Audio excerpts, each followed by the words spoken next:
বলছিলাম দর্শক, ঠিক এই মুহূর্তে তারেক রহমান আছেন নীলফামারীতে। সেখানে তিনি বক্তব্য রাখবেন, সেই মঞ্চে তিনি উঠেছেন। এরপর তিনি এখান থেকে দিনাজপুরে আসবেন। দিনাজপুরের বিরামপুর সরকারি কলেজ মাঠে আয়োজিত বিএনপির যে নির্বাচনী জনসভা, সেখানে বক্তব্য রাখবেন তিনি। আমাদের সহকর্মী মোহন ইসলাম আগে থেকেই সেখানে আছেন, যুক্ত হচ্ছেন আমাদের সঙ্গে। মোহন, কেবল তারেক রহমান নীলফামারীতে জনসভার স্টেজে উঠেছেন, বক্তব্য দেবেন, তারপর এখান থেকে তিনি আসবেন। একটা দীর্ঘ পথ পাড়ি তো দিতেই হবে, সাথে সেই গাড়ি বহরটাও যাবে, উচ্ছ্বসিত জনগণ আছেন, তাদের সঙ্গেও তিনি কথা বলবেন, যাত্রাপথে হয়তো হাতটা নাড়বেন, অর্থাৎ যেতে কিছুটা হলেও সময় লাগবে। কিন্তু তারপরও জনসভার যে পরিস্থিতি আমরা দেখতে পাচ্ছি, কানায় কানায় পূর্ণ। একটু জানাবেন আসলে কার কি প্রত্যাশা, কি চলছে এখন?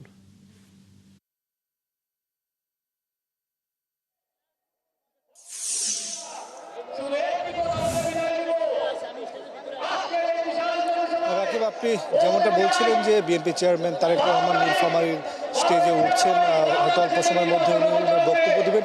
তারপর কিন্তু তিনি সেখান থেকে আসলে হেলিকপ্টার যুগে এই দিনাজপুরে নামবেন। দিনাজপুরে যে বিরামপুর রয়েছে উপজেলা, সেই উপজেলা, এবং সেদিক থেকে যে আপনার সমাবেশ মাঠ, অর্থাৎ তিনি যে জনসভায় বক্তব্য দেবেন, সেই জনসভা যে মাঠটি, সেই মাঠটির দূরত্ব খুব একটু বেশি নয়।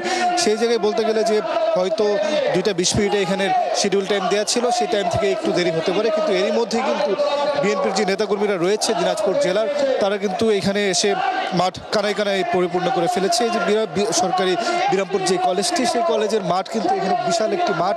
এখানে আসলে ধারণ ক্ষমতাও অনেক বেশি বলে কিন্তু আমরা জেনেছি। সেখানে তিনি আসছেন এবং এরই মধ্যে আমরা মাঠের যে সবগুলো কর্নার বা কোনা দেখেছি, সেখানে দলীয় নেতাকর্মীদের আসলে পরিপূর্ণতে ভরে গিয়েছে এবং আরও অনেক নেতাকর্মী কিন্তু আসছেন এখানে।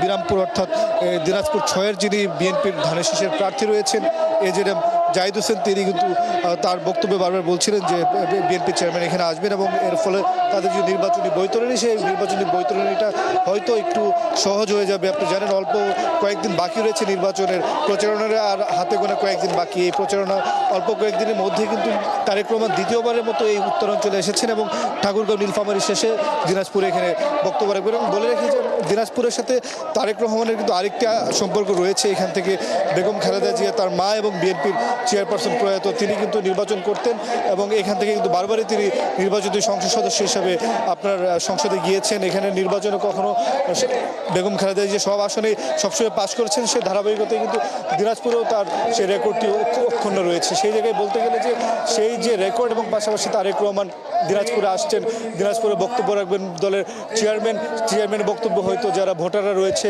কর্মীরা রয়েছে, আরও উজ্জীবিত হবে বলে নেতারা মনে করছেন। এবং সামনে যে 12 তারিখ যে ভোট, সেই ভোটে এই দিনাজপুরে যে 6টি আসন, পাশাপাশি বাকি জেলার যে আসনগুলো রয়েছে উত্তরাঞ্চলের, সেগুলো হয়তো বৈতরণী খুব ভালোভাবে পার করবে বলে তারা মনে করছে।